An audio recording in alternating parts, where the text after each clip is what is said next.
ಸಖತ್ ಖಾರ ಬಣ್ಣ ಮತ್ತು ರುಚಿ ಆಚಿ ಚಿಲ್ಲಿ ಪೌಡರ್. ವರ್ಷಕ್ಕೆ ಒಮ್ಮೆ ಮಾತ್ರ ದರ್ಶನವನ್ನು ಕೊಡ್ತಕ್ಕಂಥ ಹಾಸನದ ಅಧಿದೇವತೆ ಶಕ್ತಿ ದೇವತೆ ಹಾಸನಾಂಬೆ ದರ್ಶನೋತ್ಸವದ ಕೊನೆ ದಿನ ಇವತ್ತು. ಈ ಬಾರಿ ಒಟ್ಟು 13 ದಿನಗಳ ಕಾಲ ಭಕ್ತರ ದರ್ಶನಕ್ಕೆ ಅವಕಾಶವನ್ನು ನೀಡಲಾಗಿತ್ತು. ನಾವು ನೋಡ್ತಾ ಇದ್ದೀವಿ, ಕೊನೆ ದಿನ ಕೂಡ ಅಪಾರ ಸಂಖ್ಯೆಯಲ್ಲಿ ಭಕ್ತರು ಆಗಮಿಸಿದ್ದಾರೆ.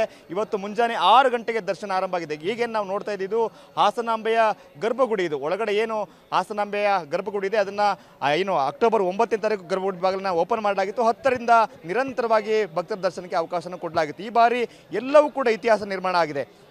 ಇದುವರೆಗೆ ಎಷ್ಟು ಅಂದರೆ ಬರೆದಿರ್ತಕ್ಕಂಥ ಅತ್ಯಧಿಕ ಸಂಖ್ಯೆ ಭಕ್ತರು ಬಂದು ಹಾಸನಾಂಬೆ ದರ್ಶನವನ್ನು ಮಾಡಿದರೆ, ಅದು 12ನೇ ತಾರೀಕಿನವರೆಗೂ ಕೂಡ ಸುಮಾರು 8ರಿಂದ 9 ಲಕ್ಷ ಭಕ್ತರು ದರ್ಶನವನ್ನು ಮಾಡಿದರೆ, ನಿನ್ನೆವರೆಗೂ ಕೂಡ ಸುಮಾರು 24 ಲಕ್ಷ ಭಕ್ತರು ಹಾಸನಾಂಬೆ ದರ್ಶನವನ್ನು ಮಾಡಿಕೊಂಡಿದ್ದಾರೆ. ಇವತ್ತು ಕೊನೆ ದಿನ ಕೂಡ ಹಾಸನಾಂಬೆಯನ್ನು ಕಣ್ತುಂಬಿಕೊಳ್ಬೇಕು, ಹಾಸನಾಂಬೆ ದೇವಿಯನ್ನು ಆಶೀರ್ವಾದ ಪಡೆಯಬೇಕು ಅಂತೇಳಿ ದರ್ಶನ ಮಾಡಲಿಕ್ಕೆ ಭಕ್ತರು ಬಂದಿದ್ದಾರೆ. ನಾವು ಎಡಭಾಗದಲ್ಲಿ ಕಾಣ್ತಿರ್ತಕ್ಕಂಥದ್ದು 1,000 ರೂಪಾಯಿನ ಕೊಟ್ಟು ಟಿಕೆಟ್ನ ಖರೀದಿ ಮಾಡಿ ಬರ್ತಿರ್ತಕ್ಕಂಥ ಭಕ್ತರ ಸಾಲು, ಮತ್ತು ಬಲಭಾಗ ಇರ್ತಕ್ಕಂಥದ್ದು ಧರ್ಮ ದರ್ಶನದಲ್ಲಿ ಬರ್ತಿರ್ತಕ್ಕಂಥ ಸಾಲು. ನಿನ್ನೆಯಿಂದ ಯಾವುದೇ ಶಿಷ್ಟಾಚಾರ ಇಲ್ಲ, ಕೇವಲ 300 ರೂಪಾಯಿ ಟಿಕೆಟ್, 1000 ರೂಪಾಯಿ ಟಿಕೆಟ್, ಹಾಗೆ ಧರ್ಮ ದರ್ಶನಕ್ಕೆ ಬರ್ತಕ್ಕಂಥ ಭಕ್ತರಿಗೆ ಮಾತ್ರ ಅವಕಾಶವನ್ನು ಕೊಡಲಾಗಿದೆ. ಸೊ ಇವತ್ತು ಬೆಳಗ್ಗೆ 6 ಗಂಟೆಗೆ ದರ್ಶನ ಆರಂಭ ಆಗಿದೆ. ಸಂಜೆ 7 ಗಂಟೆವರೆಗೆ ನಿರಂತರವಾಗಿ, ಯಾವುದೇ ನೈವೇದ್ಯಕ್ಕೂ ಕೂಡ ಸಮಯ ಇಲ್ಲ, ಇವತ್ತು ನಿರಂತರವಾಗಿ ದರ್ಶನಕ್ಕೆ ಅವಕಾಶವನ್ನು ಮಾಡಿಕೊಡಲಾಗುತ್ತೆ. ಸಂಜೆ 7 ಗಂಟೆಯಿಂದ ರಾತ್ರಿ 12 ಗಂಟೆ ತನಕ ನೈವೇದ್ಯ ಪೂಜೆ, ಅಲಂಕಾರ ಬದಲಾವಣೆ ಇರುತ್ತೆ. ನಂತರ ರಾತ್ರಿ 12 ಗಂಟೆಗೆ ದರ್ಶನ ಆರಂಭ ಆದರೆ ನಾಳೆ ಬೆಳಿಗ್ಗೆ 6 ಗಂಟೆವರೆಗೆ ಮತ್ತೆ ದರ್ಶನಕ್ಕೆ ಅವಕಾಶವನ್ನು ನೀಡಲಾಗಿದೆ.